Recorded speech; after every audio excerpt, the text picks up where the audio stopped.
Our grounds are known as the Graveyard of the Pacific, which is the most dangerous stretch of navigable water in the world.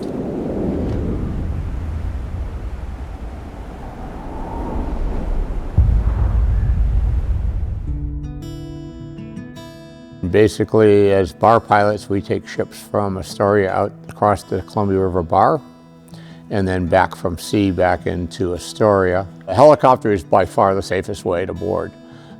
We go across over the top of all those seas. We fly through the winds. The guys lower us down on deck. So we're not dealing with a rolling ship that could be rolling 10, 15 degrees when we're trying to board and time that on a pilot ladder.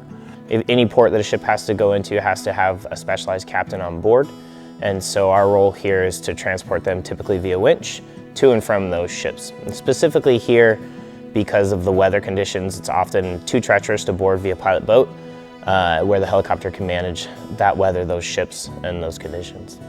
Some of these ships, like a military ship, for example, with a heli deck on the back, it can be stable roll-wise, but if it's pitching hard in 20-foot seas, the deck is moving 50 feet in 20 seconds-ish.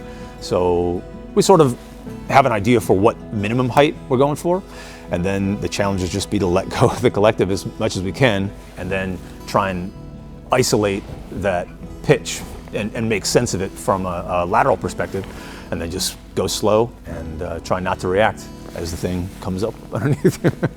We're using a Leonardo AW109SP. It really is the ideal aircraft for this mission. Its size and capability really play a key role. Being a twin-engine, 4-axis autopilot aircraft, it's fast, but it's also a small footprint, which allows us to get into close confined spaces and winch folks where we need to, where a large aircraft could be a little bit more difficult. The stability of the aircraft is also a major factor there. It's a very stable aircraft, it's very responsive and precise, and the tail rotor authority on it is another big piece that is a big advantage for us. We oftentimes have to deal with large crosswinds where we may have a wind that isn't lined up with a swell, but it's a large swell, so in order to get this ship stable enough for us to do the hoist, we have to set it on a course that doesn't necessarily give us the best wind. If you're going to be a pilot, you might as well be here where you're the #1 pilot organization in the country. And if you're going to be a good pilot, you might as well be the best of the best.